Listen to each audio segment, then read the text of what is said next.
Salut tout le monde, salut les épicurieux. Aujourd'hui je vais vous parler d'une galère que j'ai eue concernant le service gaz. Je vous ai envoyé régulièrement des vidéos sur le service gaz et l'entretien du service gaz et des pannes qu'on a déjà eues. Voilà quelques-unes de ces vidéos que je vous ai déjà mis en ligne. Aujourd'hui, après le voyage précédent, on a été en panne de chauffage et on en a un peu bavé. On a réussi à maintenir le chauffage en vie, mais pas facile. Aujourd'hui, je vous montre que mon Truma, qui est un Truma C6, c'est valable pour ce que je vais dire pour le C4, et il est tombé en panne et parce que j'ai fait une bêtise. Enfin, j'ai fait une bêtise, j'ai voulu réparer ce que je croyais être en panne et qui était lié à la présence des phtalates qui ont encrassé tout le circuit, et je me suis dit que les bougies allaient être encrassées. Et donc, j'ai démonté les bougies pour les changer. Et là, c'est le début de la galère. C'est l'histoire que je vous raconte ici parce qu'il y a une succession de choses qui se sont passées et qui ont peut-être abouti à une réparation. C'est ce que vous allez voir à la fin.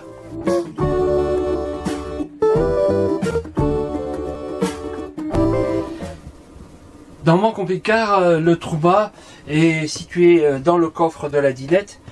Et la partie qui m'intéresse aujourd'hui, c'est cette partie qui se trouve ici en fait. Eh bien, si je veux y accéder, vous voyez, j'ai un problème, c'est que je peux pas y arriver. Et non seulement je peux pas y arriver, mais si je veux y arriver, il faut que je démonte tout. Il faut que je démonte ce meuble parce que il est lié ici, et il faut que je démonte ici. Mais pour démonter ici, il faut que je démonte tout ça. Il faut qu'en fait je vide tout le coffre pour arriver à cette zone-là. C'est un travail tellement énorme que j'ai décidé de faire autre chose. Enfin, autrement. Je vais y arriver, mais je vais tout simplement découper ici un passage, une fenêtre. Et puis je vais me débrouiller pour ensuite pouvoir reboucher ou refermer, faire un système avec un système qui sera peut-être amovible, genre porte qui s'ouvre et qui se ferme, parce que évidemment il y a des chances que cette partie-là, je dois y accéder encore une autre fois, ou peut-être même régulièrement. Donc voilà la fenêtre que je vais découper, je l'ai tracée ici et on va attaquer. Bon, j'ai réussi à couper avec la scie sauteuse ma petite fenêtre. Hop, la voilà. Et maintenant j'ai accès au chauffe-eau. Alors est-ce que ça sera suffisant? Parce que je sais pas du tout comment ça se trouve là derrière. Et il va falloir que je démonte ça maintenant pour voir si je peux arriver jusqu'aux électrodes, puisque c'est ça mon projet. Bon, je vais enlever ici les 3 vis torque qui est là et on va voir ce qu'il y a derrière. Mais voilà comment on enlève le ventilateur.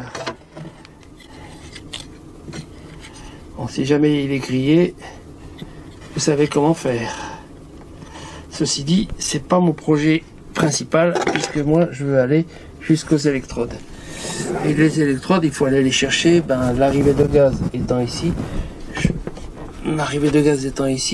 je pense qu'il faut aller les chercher là derrière. Malheureusement, c'est pas accessible ici parce qu'il faut enlever le cache qui est là. Il faut enlever tout ce cache là pour arriver à là derrière. Bon, ça c'est un autre chantier. Alors pour ce cache, cette protection là, on le tient par des points d'attache qui sont ici, une là-bas au fond, une dessous. Je vais vous montrer ça de face. Alors on a une vis ici, des vis Thor. Il y en a une autre là-dessous, ici, et il y en a d'autres, vous voyez, là-bas au fond, qui est assez peu accessible. Et probablement il y en a une autre un peu plus bas, mais je les vois pas. Donc ce que je vais faire, c'est déjà enlever celles qui sont ici, et puis peut-être simplement, je vais enlever déjà l'arrivée de gaz qui est ici, et puis je vais tirer peut-être sur la flasque, et ça suffira en tirant comme ça pour arriver à accéder ici. Enfin, j'espère, parce que sinon c'est pénible. Bon, on enlève le gaz. Voilà. Ça va libérer de la place pour pouvoir tirer la flasque là. Ça va pouvoir venir Il faut bien sûr enlever les tuyaux d'eau. Le plus bas c'est l'eau froide. Alors pour les enlever c'est facile, hein. En fait il faut juste appuyer ici et tirer en même temps. Je dis facile, c'est pas facile parce que c'est coincé là-bas dessous. Donc là le tuyau il est là, donc c'est pas très accessible. Le tuyau d'eau chaude il est là, c'est plus accessible. Et puis les 4 vis, c'est pas évident à enlever celle du fond. Mais bon, j'y suis arrivé quand même. Il faut des bons outils. Avec des torx, bon, il faut prendre un peu plus petit pour dégager. Mais bon, c'est parti quand même. Ben, il n'y a plus qu'à enlever maintenant le flasque. J'espère qu'il va partir. C'est pas évident à enlever parce que il y a le tuyau de gaz qui arrive, qui bloque. Mais bon, en tirant dessus, je vais y arriver. Voilà, il est venu.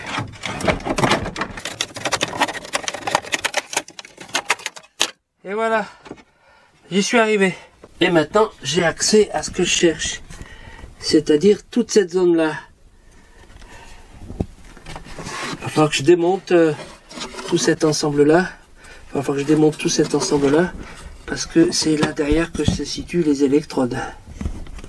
Fixé sur ce flasque, on trouve ici ce briquet. C'est un système piézoélectrique destiné à l'allumage des bougies.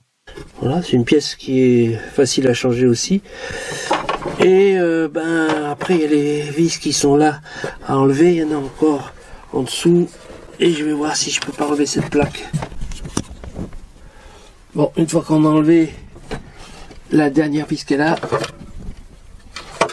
on tire dessus et ça s'enlève. On arrive au cœur du problème. Alors, on va attaquer maintenant les 4 vis qui sont là. Ben en fait, il y a 6 vis parce que il y a celle-ci aussi. C'est un seul morceau. Donc, pour enlever tout ça, ben maintenant, c'est collé. Il y a un joint et il va falloir probablement que je le remplace. Et là, il faut que j'arrive à ouvrir.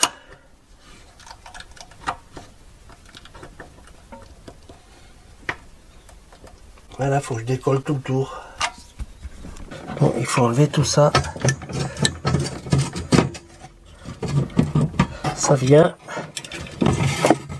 Et je suis dans le corps de chauffe. Je suis dans le corps de chauffe là maintenant. Et les électrodes, je vais aller les chercher là maintenant. Bon, lorsqu'on enlève, il faut bien vérifier comment c'était avant. Notamment l'emplacement de ces câbles qui passent ici avec des sécurités. Et puis ce joint qui est là, qui est collé. Il faudra le changer parce que en tirant, il s'est évidemment abîmé, voire déchiré. Donc il faudra refaire un joint correct.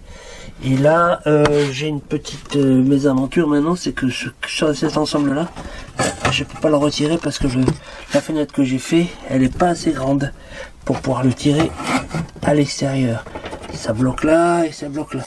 Donc je vais devoir l'agrandir et refaire un trou beaucoup plus grand. Et cette fois, j'ai pas lésiné, j'ai enlevé jusqu'en bas. Si je remets la fenêtre, ça fera une plus grande aération que celle qui était prévue au départ, qui était relativement faible. Voilà, il n'y avait que ça. Maintenant, il y aura ça. De la zone de chauffage, on voit que c'est quand même sacrément encrassé ici. Voilà, le corps de chauffe.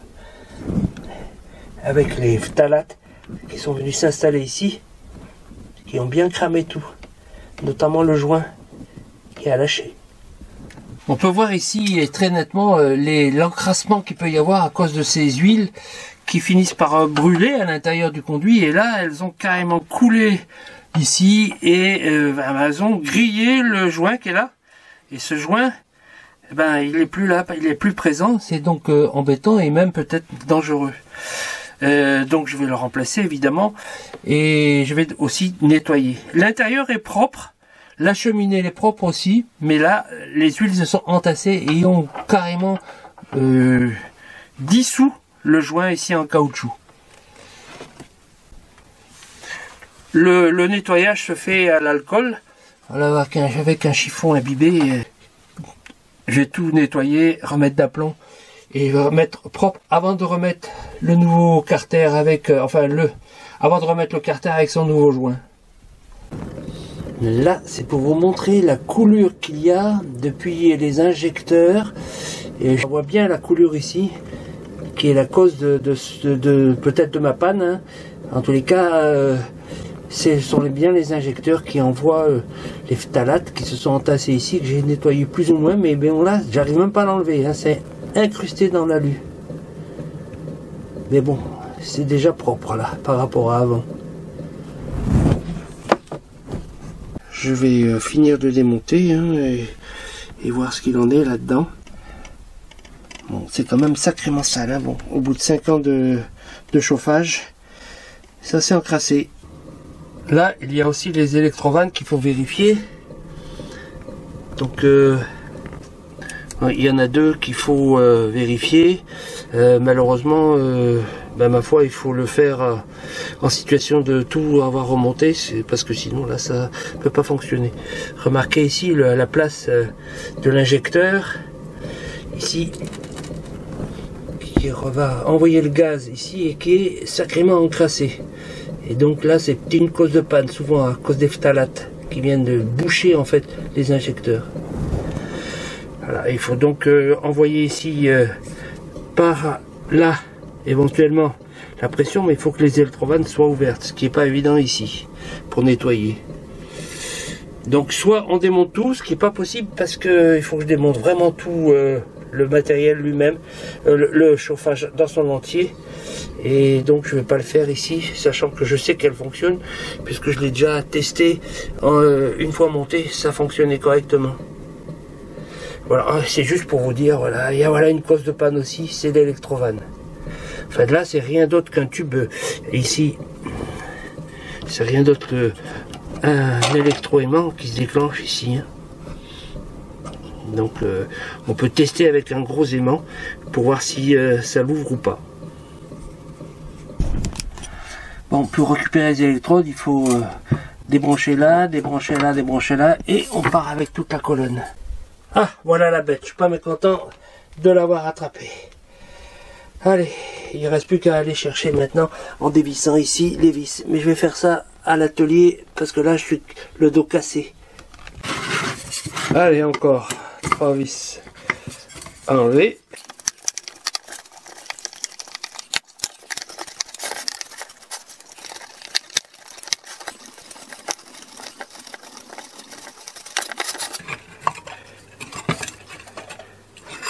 Bon, allez, ça s'est enlevé. Bon, voilà l'intérieur, éclairé dedans. Voilà l'intérieur. Il ne semble pas qu'il y ait de problème particulier. Je vais essayer de voir si je peux tirer les électrodes. On va voir ça de plus près. Alors maintenant, il faut enlever la cheminée. Alors, elle semble juste mis en force. Je vais essayer de l'enlever comme ça. Ouais, elle a l'air de venir.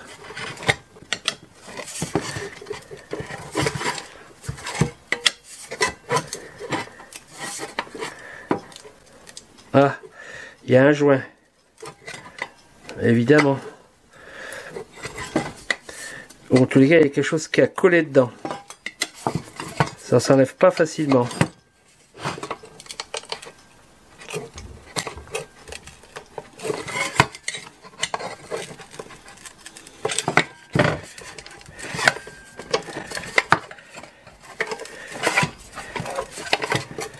Voilà, ça vient. Et voilà les électrodes qui me posent problème. Comme ça, elles ont l'air normales, hein, mais ça se change. Cet ensemble se change. Et donc, je vais aller voir maintenant pour le récupérer et l'acheter. Il faut enlever ces vis-là et on a juste alors les électrodes. Je vais enlever les vis. On va finir le travail.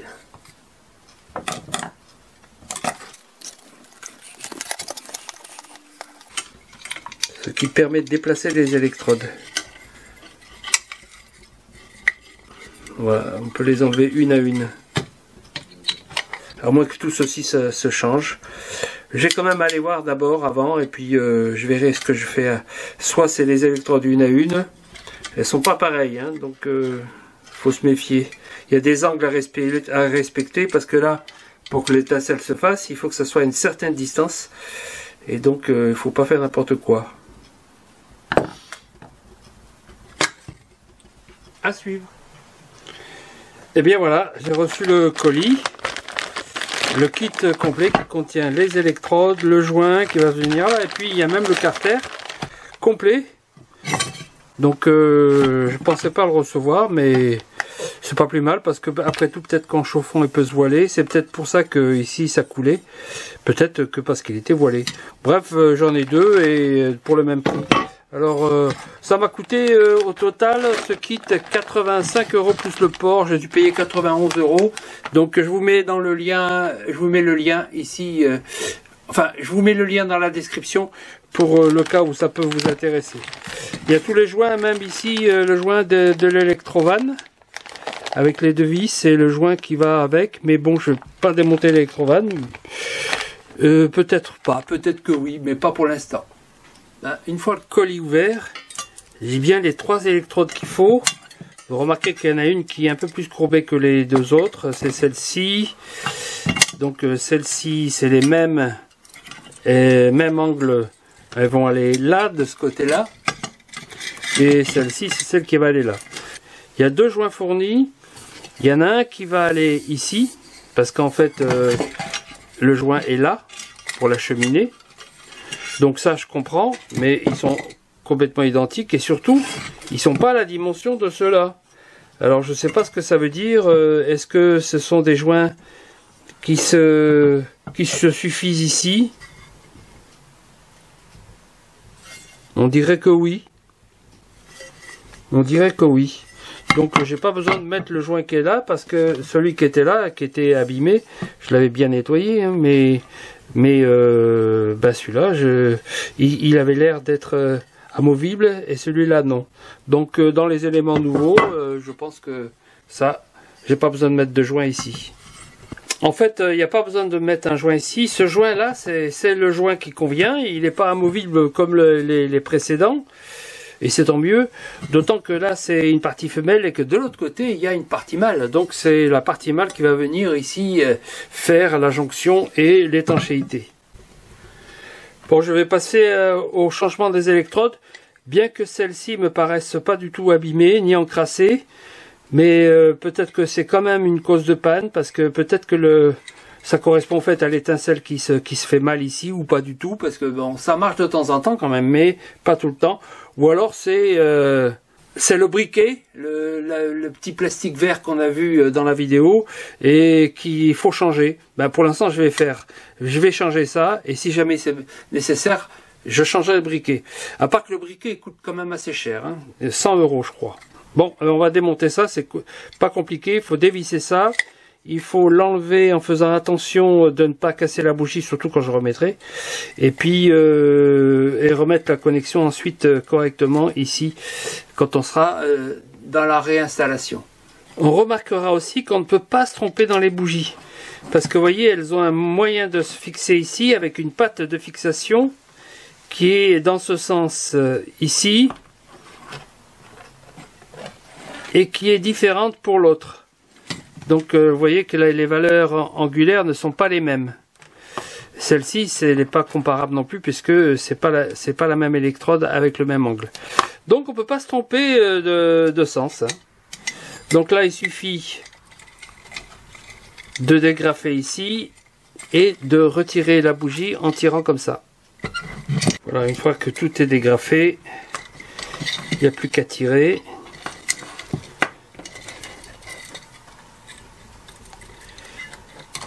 Et remarquez aussi que l'autre élément important, c'est de respecter les polarités. Donc c'est la noire qui va ici. On ne peut pas se tromper. Hein. Entre le mode de fixation et l'alimentation, on ne peut pas se tromper. Donc il suffit de remettre ici. Voilà, il faut faire attention de ne pas briser l'électrode et la céramique. Pour cette électrode, ben en fait elle est fournie exprès sans la protection ici, l'isolation, parce que en fait elle passe pas d'ailleurs quand on l'enlève par le trou qui est là. Donc il faut l'enlever. Alors pour l'enlever, petit truc, ici il y a une petite languette, on la voit mieux peut-être sur l'autre. Voilà, il y a une petite languette ici qu'il faut écraser ici pour pouvoir l'enlever. Et comme ça on remettra celle-là à la place.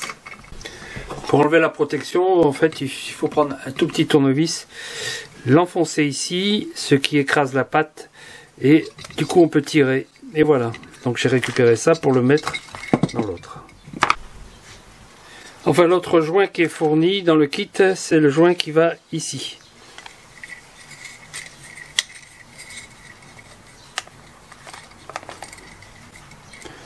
Voilà, j'ai tout remonté, j'ai plus qu'à fixer ici, mais à ce stade je m'arrête un instant parce que je constate que les électrodes elles sont pas face à face, alors qu'auparavant elles l'étaient. Alors il y a une distance à respecter, alors est-ce que cette distance est respectée avec cette nouvelle angle? Parce qu'on peut pas jouer sur l'angle, hein, il n'y a pas de réglage possible. Finalement avant de monter j'ai quand même rapproché les électrodes, ça me paraît plus normal. Peut-être que c'était ça le problème, pas assez rapproché pour le briquet, pour qu'il puisse faire les étincelles. À l'installation des électrodes, il faut vérifier l'écart ici, qui doit être de 4 mm. Donc ici ça devrait passer, ça passe pas, il faut que je le fasse le réglage. Et de la même façon qu'ici, il doit y avoir un écart de 2 mm. Voilà, donc c'est à vérifier. Voilà, j'ai fait le réglage, ça passe, 4 mm, c'est exactement ce qu'il faut. Il faut que ce soit centré sur la partie centrale qui est là, sur le petit rond qui est là. Pour l'électrode d'allumage, donc ici j'ai réglé sur 2 mm, et je vérifie que j'ai bien 2 mm ici, entre le bout de l'électrode et la surface. Voilà. Maintenant c'est prêt pour la suite. J'ai mis le joint ici pour la cheminée. J'ai plus qu'à enfiler la cheminée. Voilà. Et aller le fixer maintenant sur le chauffage. Voilà, mon brûleur est prêt. Je vais mettre le carter et placer sur le carter maintenant.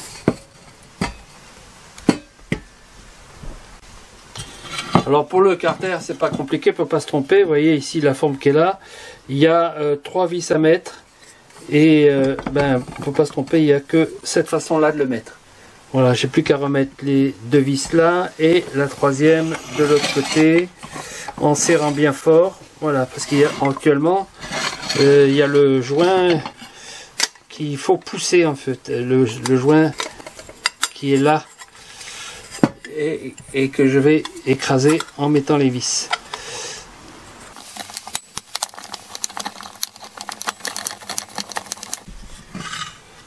Ben, j'ai fini le remontage. Donc les électrodes rapprochées, ça c'est l'électrode de surveillance. Elle est positionnée correctement, j'espère aussi. J'ai compressé ici. J'ai plus qu'à remettre la cheminée que j'ai enlevée pour le vissage. Et il y a encore des restes de joints là. Il faut que j'enlève les restes de joints. Et ensuite, j'aurai plus qu'à remettre ma cheminée comme ça. Et ça va être bon. Bien, j'arrive à la dernière étape, celle du remontage. Je vous montre ça fini parce que le reste, bon, c'est que de la vis à remonter. On verra après pour le test. Encore une précision. Il y a un joint ici caoutchouc qui est dessous et un autre qu'il faut mettre par-dessus ici. Parce que en fait, il va se bloquer ici.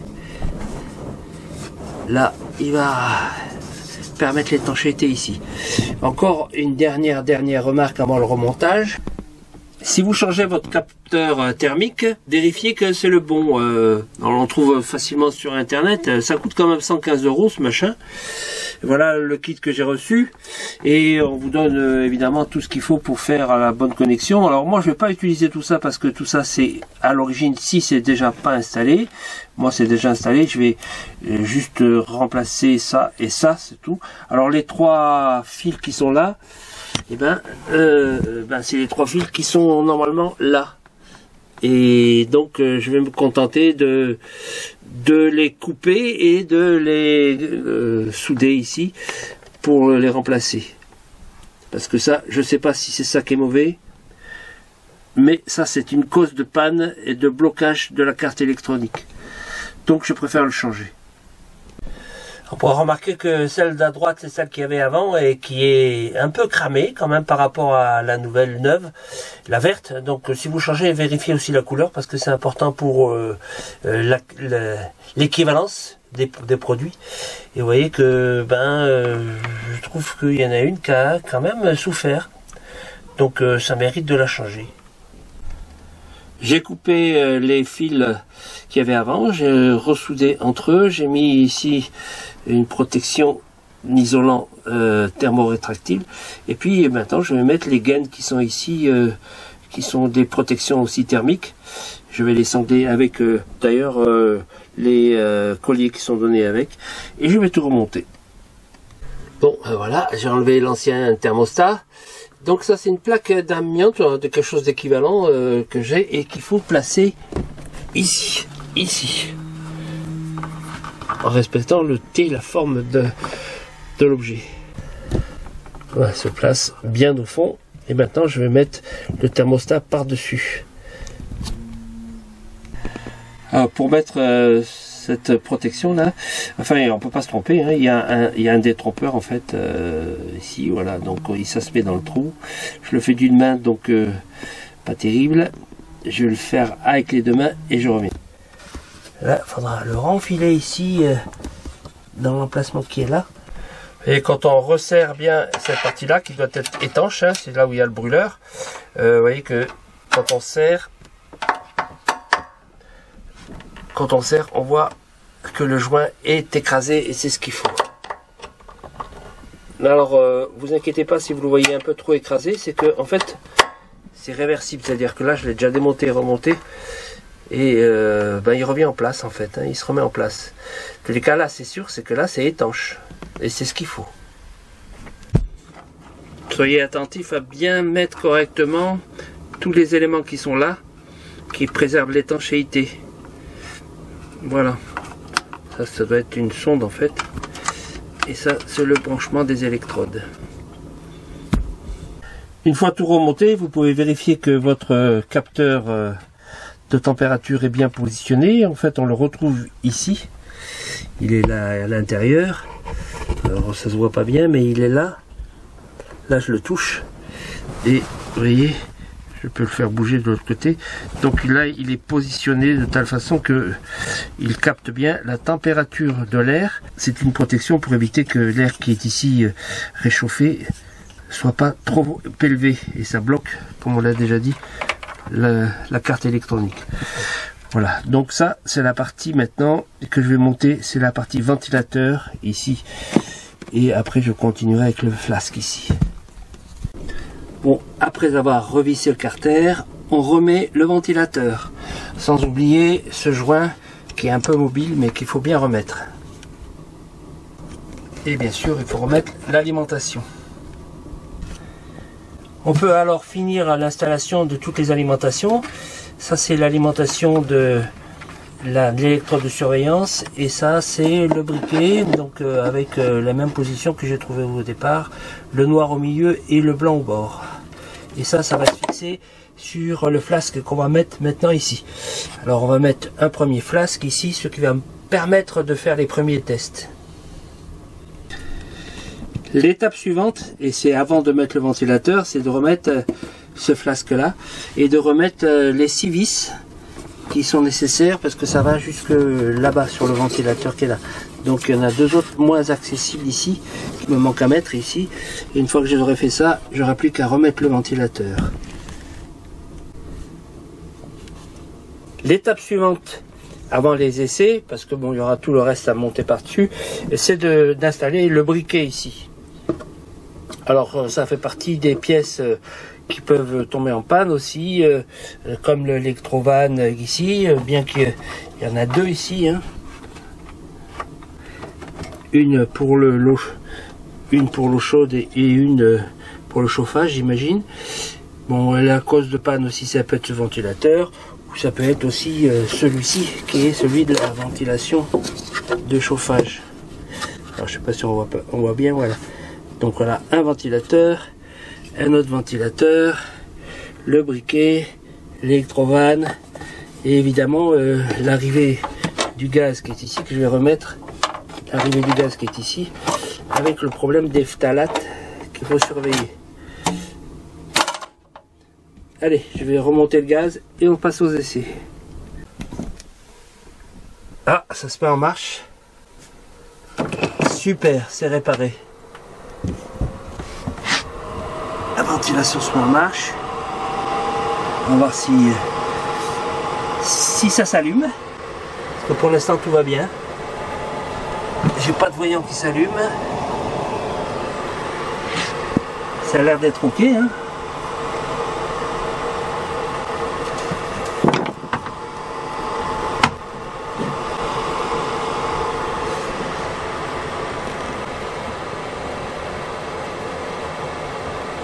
Malheureusement, c'est un faux espoir. Et ça ne se remet pas en marche du tout. Pire, il y a un code d'erreur. En fait, on a même le choix entre deux codes d'erreur qui alternent de temps en temps. La carte électronique, elle est placée sur le côté. Alors moi, vous voyez, elle est placée dans le coffre et mal placée. Alors pour arriver à la voir, il a fallu enlever le cache ici. En fait, le flasque qui est là et que j'ai écarté. Et vous voyez, la carte graphique, elle est à peine accessible visuellement.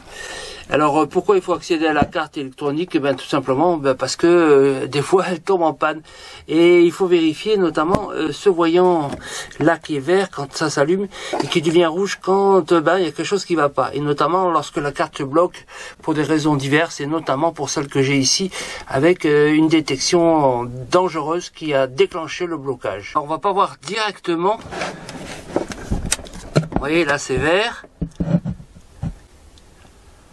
Et s'il y a quelque chose qui va pas, ben il va se mettre au rouge clignotant. Voilà, il va faire un SOS. Bon, voilà, ça c'est quelque chose qui fait... Et ça c'est quelque chose qui malheureusement va m'obliger à démonter la carte électronique. Et pour la démonter, ben ouais, c'est pas pratique, hein. Je vais un petit peu en baver. Mais je vais le faire. Parce que là, de toute façon, il n'y a pas d'autre solution que de la démonter, de la changer ou de la débloquer. C'est peut-être un peu compliqué, mais on y arrive. Voilà, j'ai enlevé la carte électronique ici qui était bien placée dans le trou qui était là. J'ai débranché tous les fils. Alors c'est pas évident parce qu'il faut arriver à passer ici. Bon, j'ai plus qu'à mettre l'autre. Et bien l'autre, je l'ai reçu parce que finalement celle-là, j'ai pas pu la faire débloquer. Les personnes que j'ai contactées me disent qu'il n'y a pas de reset et qu'ils n'ont pas le soft pour le faire. Donc j'ai préféré en acheter une autre. Là voilà, je l'ai reçu aujourd'hui. Allez, on va ouvrir ça et on va installer la nouvelle. Ça arrive bien emballé. Je vais découper ici la garantie. Je vais vérifier évidemment que c'est la même avant d'ouvrir plus loin. Alors ça a l'air d'être la même. Je vais pouvoir ouvrir et remplacer celle-là à la place de celle-là. Dans le petit livret qu'elle a, ce qui est intéressant d'ailleurs, c'est qu'on nous met tout un tas de codes d'erreur que j'avais pas auparavant, que j'ai trouvé nulle part. Et bon, il y a des pages d'erreur sur, notamment sur le clignotement de ces LED là. Moi, c'est la rouge qui s'éclaire 3 fois court, 1 fois long, 1 fois court, 1 fois long, 3 fois court, 1 fois long. Voilà, c'est ce code là, et ce code là, ben ma foi, je l'ai même pas retrouvé ici dans les codes qui sont ici. Il n'y a qu'un seul moment où on parle de LED rouge, et ben il faut s'adresser au service après-vente Truma. Ça renseigne pas beaucoup, hein. Donc voilà la carte électronique rebranchée. Il faut rebrancher, pas tout d'abord, il faut brancher simplement ici cette broche là, l'autre broche grise qui est là, la broche blanche d'alimentation et puis cette barrette ici. Et c'est à ce moment-là seulement qu'on peut la clipser sur son emplacement, parce que le reste va se brancher après quand on aura remis la carte électronique à sa place et qu'on aura mis ce cache. Il y aura les branchements à faire, notamment ici d'alimentation. Bon, la carte étant clipsée, ça tient juste par une cale de fond et puis ici. Et puis ici par ces petits clips là, il y en a un de chaque côté. Donc il suffit de l'appuyer et c'est bon. Là maintenant, elle est stable, elle ne bouge pas. Je vais pouvoir remettre le cache qui est là et refaire la connexion derrière. Ben là, ça a été un échec. Il a fallu que je cherche la cause de la panne et en fait, je ne l'ai pas trouvé. Mais j'ai changé ce ventilateur d'air, c'était le moteur qui envoie de l'air pour renouveler pour la combustion. Et en fait, j'en ai trouvé un pour changer celui-ci. C'est celui qu'il y avait avant. Alors quand j'ai fait le test, je l'ai fait tomber et je pense que c'est ça qui a causé la panne. Mais pour arriver à savoir d'où venait exactement la panne, j'ai aussi changé le thermostat ici. Ça n'a pas marché non plus. Et j'ai changé la carte électronique. Ça n'a pas marché non plus. J'ai fini par acheter celui-ci pour le remplacer. Il coûte quand même 410 € et j'ai du mal à le trouver. Finalement, si je compte la dépense de la carte, la dépense du thermostat et la dépense de ce moteur de ventilation, ça fait une sacrée somme, regardez. Tac, tac, tac. Mais, à mon grand soulagement, ça fonctionne. Et comme on part dans une semaine pour le voyage qui va durer 7 mois, il était important que ça fonctionne parce que sans chauffage, c'est dur pour aller en Laponie. Voilà, je vais tout remonter maintenant. Je suis très très content malgré la somme énorme que j'ai dû payer pour tout ça. Vous vous souvenez que j'ai dû tout découper pour arriver à avoir accès au chauffage par ici, puisque l'accès par le dessus n'est pas possible. Du coup, j'avais tout découpé. Mais j'ai gardé tous les morceaux. Et tous ces morceaux, je les ai recollés entre eux sur une plaque qui va me permettre de reboucher maintenant ici l'ensemble. Et voilà. Donc, la solution que j'ai trouvée pour restituer à peu près l'équivalent de ce qu'il y avait, c'est ça. Voilà, alors c'est pas évidemment le plus chouette, parce que j'aurais dû au départ vérifier que c'était possible de l'ouvrir davantage grand, mais voilà, bon, c'est une solution de rattrapage. Là, vous voyez, il est un peu plus clair parce qu'il est sale, parce que je l'ai mastiqué, mais je vais nettoyer tout ça, et puis surtout je vais ici le fixer un peu plus. Ici je vais mettre 2 vis qui me permettent de le maintenir ici, sans qu'il s'affaisse ici comme c'est le cas. Voilà. Et ce sera intéressant de l'avoir parce que lorsque j'en aurai besoin à nouveau d'aller accéder au chauffage, eh bien voilà, j'enlève la porte. Et j'ai accès à tout.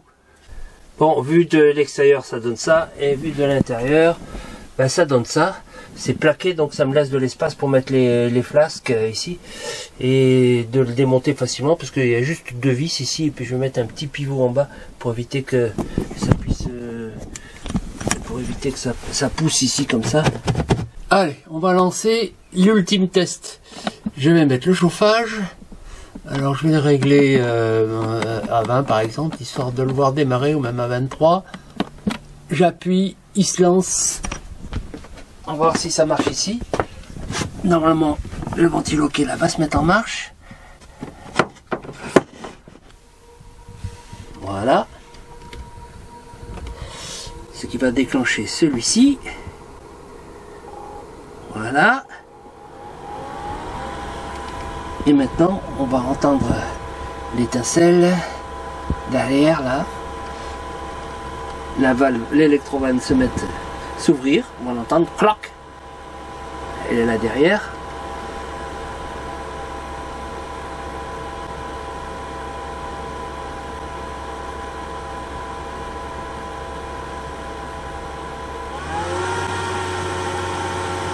Là.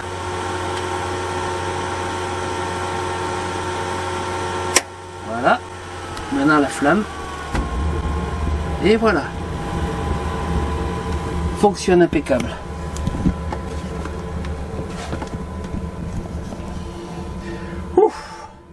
Ça a été dur, mais j'y suis arrivé. Eh bien oui, j'y suis arrivé, mais au bout de combien de modifications et d'achats de matériel toujours cher, difficile à trouver, mais heureusement ça a marché parce que ben là on est encore chez nous, mais quand vous regardez cette vidéo, on n'est plus chez nous, on est déjà en voyage et c'était important de réparer avant de partir. Et voilà, donc maintenant on est en situation d'avoir un chauffage qui fonctionne dans le camping-car. On peut avoir de l'eau chaude. Heureusement, j'avais anticipé avec le Webasto Vevor que j'ai déjà installé avant pour avoir une sécurité de chauffage. Ben maintenant on a double chauffage et de l'eau chaude. Ça c'est important parce que dans les pays où on est en ce moment, il fait très froid. Je vous dis, n'oubliez pas de vous abonner si vous ne l'êtes pas encore. N'oubliez pas d'aller mettre des commentaires, mettre des likes. Et je vous dis ciao ciao, à bientôt.